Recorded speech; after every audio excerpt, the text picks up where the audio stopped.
ঘুম ছাড়া একজন মানুষ কতদিন বাঁচতে পারেন? একদিন, 2 দিন কিংবা বড়জোর 1 সপ্তাহ।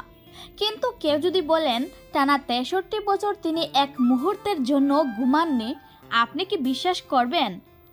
ভিয়েতনামের তাইনক একজন 81 বছর বয়সী কৃষক, যিনি শেষবার ঘুমিয়েছিলেন মাত্র 17 বছর বয়সে। তারপর থেকে ঘুম যেন তার জীবন থেকে চিরতরে হারিয়ে গেছে। সবকিছু শুরু হয়েছিল 1962 সালে, যখন তিনি ম্যালেরিয়ায় আক্রান্ত হন। অসুস্থতা কাটিয়ে উঠলেও ঘুম তার কাছে যেন চিরতরে অধরা হয়ে যায়। প্রথম থেকে তিনি বিষয়টা ততটা গুরুত্ব দেননি, ভেবেছিলেন কয়েকদিনের মধ্যেই সব স্বাভাবিক হয়ে যাবে।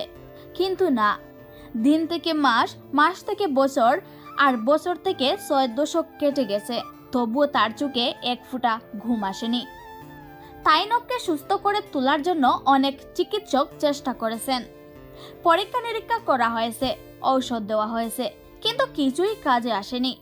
চিকিৎসা বিজ্ঞান যেখানে বলে যে একজন মানুষ যদি টানা কয়েকদিন না ঘুমায় তবে তার শারীরিক ও মানসিক ক্ষতি হয়, সেখানে তাইনক যেন এর ব্যতিক্রমী এক জীবন্ত প্রমাণ।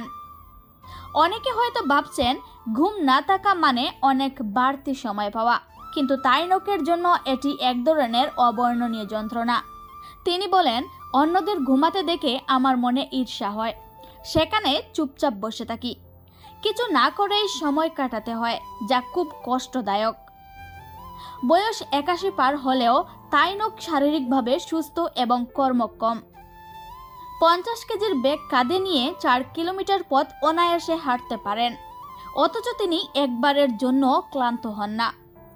বিশেষজ্ঞরা মনে করেন ভিয়েতনাম যুদ্ধের পর তিনি post traumatic stress disorder PTSD আক্রান্ত হন, যার কারণে হয়তো তার ঘুম পুরোপুরি চলে গেছে। তবে এই তথ্য এখনো পুরোপুরি প্রমাণিত নয়। 63 বছর ঘুমহীন থেকেও কিভাবে তাইনক সুস্থ রয়েছেন, এ প্রশ্নের উত্তর এখনো চিকিৎসকদের কাছেও অজানা। এটা কি শুধুই অস্বাভাবিক শারীরিক ঘটনার ফল, নাকি মনের শক্তি দিয়ে শরীরকে টিকিয়ে রাখার এক বিস্ময়কর দৃষ্টান্ত? এই প্রশ্নের উত্তর হয়তো একদিন পাওয়া যাবে, কিন্তু তার আগে পর্যন্ত তাইনক রয়ে যাবেন মানুষের স্মৃতিতে এক রহস্যময় চরিত্র হিসেবে।